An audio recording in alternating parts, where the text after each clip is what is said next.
Tal como prometido, voltamos para mais um episódio da Escola Bíblica. É sempre muito interessante e muito importante nós podermos diariamente abrir a Palavra de Deus e podermos descobrir o que Deus tem para nos dizer. E é com muito privilégio que nós fazemos estas emissões diárias, quer no Hope Channel Portugal, quer também na Rádio RCS, para que tanto nós, deste lado, como você que está aí desse lado, possa abrir a Palavra de Deus e possa ter um contacto direto com aquilo que Deus deixou para todos nós. Estamos com o Evangelho em Gálatas, um livro ou uma epístola extraordinária, onde nós iremos, por certo, aprender muitas coisas. Pedro, a nossa dinâmica aqui é de termos sempre um sumário. A minha pergunta é: qual é o sumário de hoje?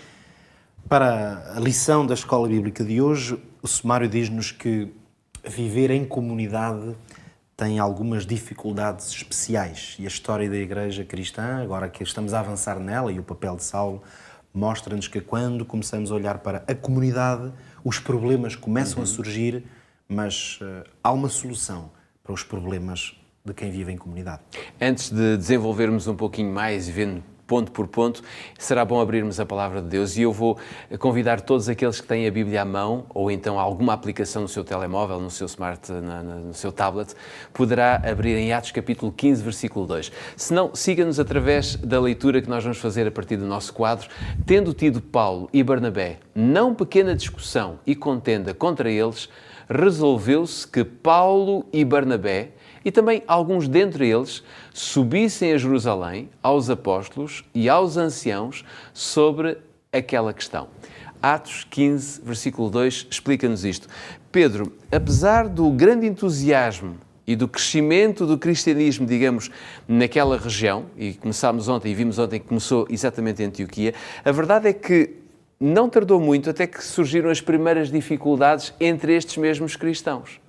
É verdade, eu penso que nenhum de nós está imune ou terá dificuldade em compreender que quando os relacionamentos começam a ser intensos, quando a vida em comunidade começa a ser concreta, é evidente que os problemas acontecem. Somos todos diferentes, com maneiras de ser diferentes, e isto às vezes traz algumas complicações. Perspectivas diferentes, e no caso, num movimento de natureza cristã, e portanto com uma base teológica, vamos chamar-lhe assim, que é um dos pilares para um movimento desta natureza, é evidente que as perspectivas de fé, as perspectivas de vida e de aplicação das verdades bíblicas e da revelação de Deus à vida de cada um, portanto, esse ajuste entre a maneira como eu leio a revelação e a aplico na minha vida, mas o outro também a faz, isso é um desafio prático, real. E era tudo muito novo para todas estas pessoas. E a verdade é que nós estamos no início do movimento. Aliás, muitas das coisas que se passam, caracterizaram a história da Igreja primitiva, precisamente elas caracterizam-se muito por esse facto que tu aqui trazes à conversa. Estávamos no início. E é claro que o início de quase tudo é como na nossa vida pessoal, ao mesmo tempo que é uma fase, os inícios são fases de deslumbramento e de descoberta, mas também são de desafios e da percepção dos nossos limites e das nossas dificuldades.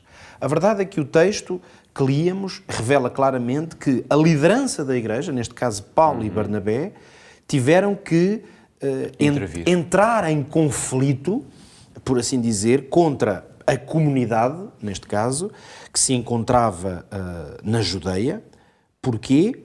Porque havia grande dissensão entre eles. E até curioso que tanto Paulo como Barnabé tiveram que se deslocar a Jerusalém, quer dizer, a coisa não estava fácil, não é? Eles perceberam que a sua intervenção ali era relevante, mas agora, claro, nós lemos apenas aqui este versículo, uma espécie de versículo-chave na Bíblia diz, mas a verdade é que não podemos passar sem ler o versículo anterior, que nos ajuda a perceber melhor o contexto. E no capítulo 15, mas no primeiro versículo, diz-nos, o contexto é este: alguns que tinham descido da Judeia ensinavam assim os irmãos: se vos não circuncidardes, conforme o uso de Moisés, não podeis ser salvos. Ou seja, a circuncisão vinha de trás, era algo que tinha sido instituído há muito tempo, mas agora era algo que estava ultrapassado. A verdade é que estes crentes eram judeus de origem e nós sabemos que nesta primeira fase a Igreja estava a crescer de uma maneira particular nas comunidades judaicas. Basta pensar que os próprios apóstolos iam pregar às sinagogas. E, portanto, levavam no fundo uma mensagem nova que assentava na ideia de que Jesus Cristo era o Messias, de que o seu sacrifício e a sua ressurreição eram o plano de Deus para a salvação, mas mesmo essa mensagem, se virmos bem, claro, ela estava ancorada em toda uma mensagem profética que vinha do Antigo Testamento.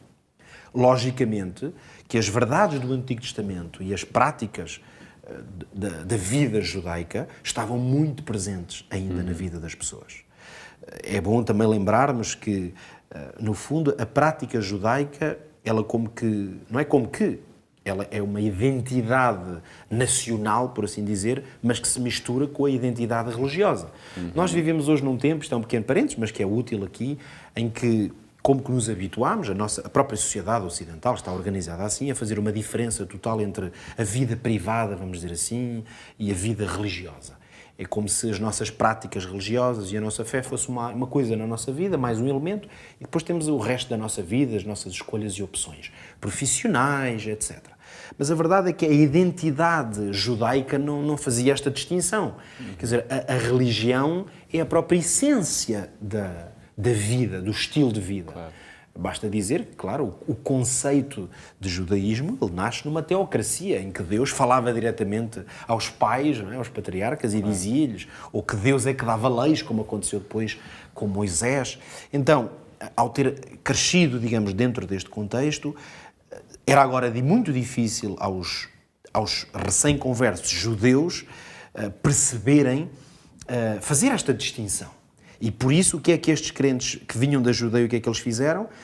Eles não estavam, no fundo, satisfeitos, e este talvez seja o ponto essencial, eles não estavam muito satisfeitos de ver gentios, o termo que a Bíblia usa e que eles usavam, ou seja, se quisermos, pessoas que também na linguagem que eles usavam vinham de contextos pagãos, okay? Não judaicos, mas que agora eram irmãos na fé. E que também abraçavam parte desta herança, sobretudo a herança teológica, profética, que vinha do Antigo Testamento, e que juntavam-lhe agora, a essência da mensagem cristã. É interessante ver que quando o Senhor Deus falou a Ananias e o tranquilizou perante a situação de Paulo estar agora do lado dos cristãos, o próprio Deus disse que Paulo tinha sido escolhido para levar o meu nome diante dos gentios e dos reis e dos filhos de Israel. Ou seja, já não havia um núcleo de pessoas que se cingiam a uma classe ou um tipo de povo, mas agora era toda a gente. Era toda a gente. E Paulo estava chamado por Deus precisamente para ser, não o único, mas ser o ponta de lança dessa estratégia de abertura. Ora, o que é certo é que alguns irmãos, precisamente, e agora vamos aqui a um ponto-chave, é de que o grande problema aqui não era apenas a dissensão que isso eventualmente trouxe entre eles. O grande problema é que a mensagem cristã, ela está ancorada numa verdade. Bem sabemos que hoje, século XXI, vivemos num tempo em que verdades absolutas parecem estar postas fora da equação, mas para quem crê na revelação da parte de Deus, a verdade é um valor inestimável que tem que ser perseguido. Há uma verdade. Nem tudo é verdade. E por isso, neste caso, o grande problema desta mensagem trazida por estes judeus é de que a ideia de que sem a circuncisão não podeis ser salvos é teologicamente uma mentira, uma falsidade. Por isso é que Paulo e Barnabé tiveram que intervir de uma maneira precisa, porque a verdade tinha que ser reposta. E a verdade, nós sabemos bem qual é neste caso, é que a fé em Jesus é o meio de salvação. E como é que eu posso aprender fazendo? Nós aprendemos a aplicar esta verdade à nossa vida. Eu vou já reformular, no fundo, isto que estava a acabar de dizer. Nós temos que ser homens e mulheres de apego à verdade.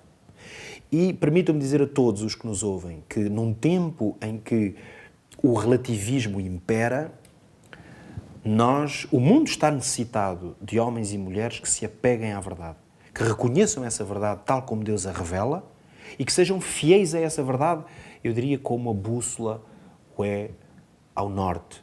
E se assim o fizermos, o caminho que trilharemos será muito mais seguro. É verdade também que o Bíblia fala, ou neste caso a escola bíblica, isto ainda porque vimos de trás, mas a escola bíblica fica por aqui durante o fim de semana. Vamos fazer uma paragem, mas voltamos na próxima segunda-feira. Esta é a grande verdade também que deixamos para si. Até lá, continua a abrir a Bíblia, continua a estudar, porque Deus quer muito revelar-se ao seu coração. Nada mais por hoje. Tenham um ótimo fim de semana. Nós voltamos na próxima semana.